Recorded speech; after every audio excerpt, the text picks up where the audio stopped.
What's up mga kapalaboy? Ngayong hapon na nga ito guys ay samahan nyo kami bibili dito sa Sultan Mall Kabayan Supermarket. Ay, hypermarket pala guys.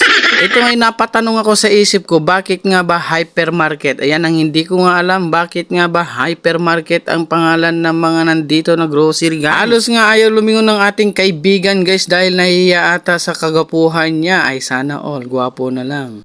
Dito nga guys ay sumakay na nga kami papuntang Sultan Mall guys para naman sa gano'n ay mabilis kami makauwi. At palubog na nga yung araw dyan guys nung nakalis kami sa aming accommodation. Nagmadali nga kaming umalis dyan sa aming accommodation guys dahil matraffic na naman dito sa daanan papuntang Sultan Mall. Dahil pag nabutan ka guys ng traffic sa daanan sobra umaabot ng 1 oras ang traffic. Grabe ay charis. Lalo na pag madaming sasakyan kang sasabay, syempre malamang marami talagang sasakyan pag sa highway ay naku ka talaga palaboy. At sa wakas guys, nakarating na kami dito sa Sultan Mall guys, dito sa Kabayan Hypermarket. Dito nga ay napaisip ako guys, bakit nga ba hypermarket ang tawag nila dyan guys, kaso hindi ko kasi alam kung bakit nga tinatawag na hypermarket. Siguro dahil tinawag na hypermarket itong Kabayan guys kasi ang daming bumibili, parang ganun na ata ang tawag nila dito, hyper. Sana na all, ganun na din ang relasyon nyo, naka-hyper na. Ay, charis. Dito nga guys ay namimili na sila ng tender juicy hotdog. Wow, paborito talaga ni kaibigan ng hotdog. Mapapasana all ka na lang.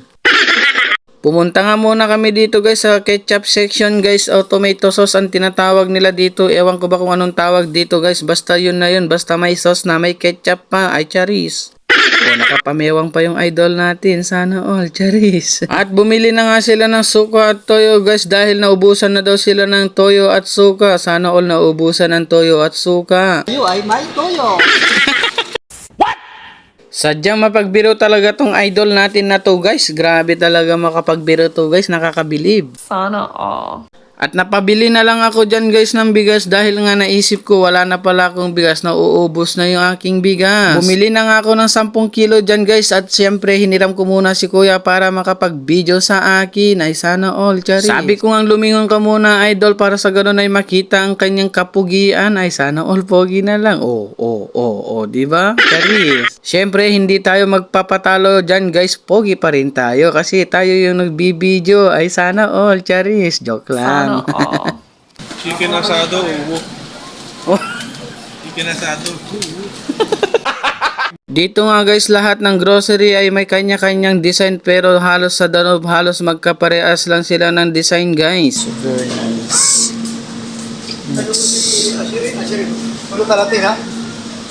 So yan, may cupcake din sila. Oh.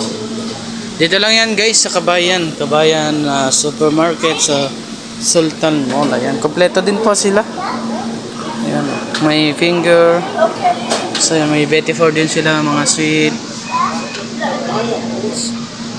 Lalaki pa guys, oh.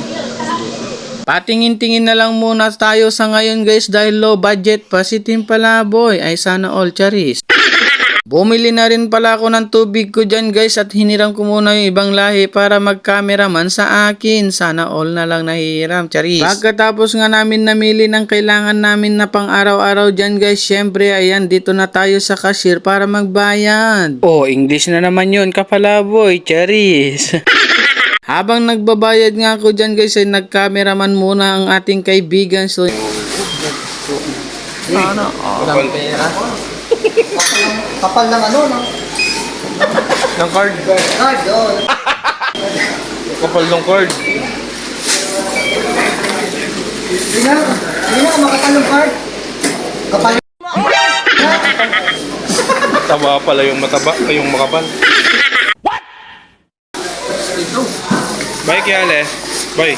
Tike.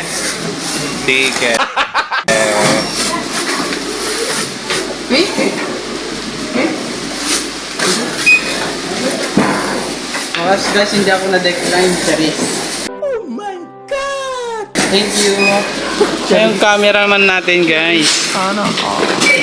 So paano ba yan guys? Hanggang dito na lang ang aming video. Kita-kits na lang tayo ulit sa aming video. God bless po. Thank you. Love you all. Mwah, mwah, mwah, mwah, mwah. Charis.